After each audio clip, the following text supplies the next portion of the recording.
দুই পা কাজ করে না, তবুও থেমে নেই জীবন। হাতের ভরেই ঘরের কাজ, রান্না, আবার সেলাই মেশিন চালিয়ে সংসারে খরচ জোগানোর চেষ্টা, সবই একাই সামলান তিনি।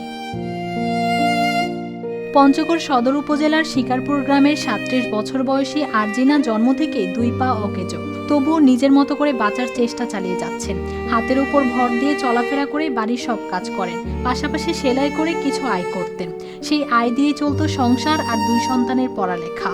সেখান থেকে আসলাম, আসে মেশিন চালা নিয়ে সংসার চলে না, বাচ্চাদেরকে মানুষ করতে পারি না, চলাচল করতে খুব কষ্ট হয়।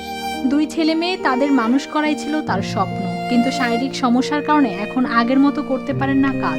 সরকারি প্রতিবন্ধী ভাতার সামান্য টাকাই এখন ভরসা। সেই টাকাই ঠিকমতো খাবার জোগাড় করাই যেখানে কষ্ট, সেখানে সন্তানদের পড়ালেখা চালিয়ে যাওয়া হয়ে গেছে প্রায় অসম্ভব। এবং তার রোজগার কিন্তু সে একটা হাত দিয়েই সেলাই মেশিনের কাজ করে, সেটা থেকে যেটা উপার্জন হয় সেটা দিয়েই তার বাচ্চা দুটাকে নিয়ে সে সংসার পরিচালনা করে।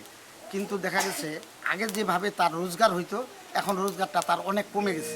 স্থানীয়রা বলছেন একটু সহায়তা পেলে এই নারী নিজের চেষ্টাই পারবেন ঘুরে দাঁড়াতে।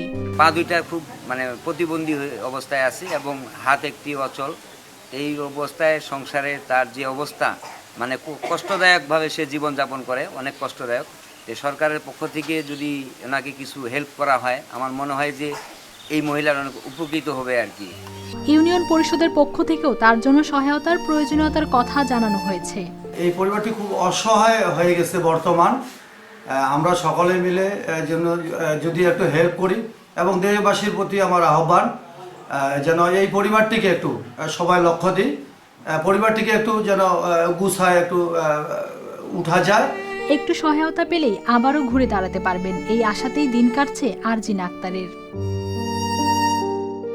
News desk, RTV।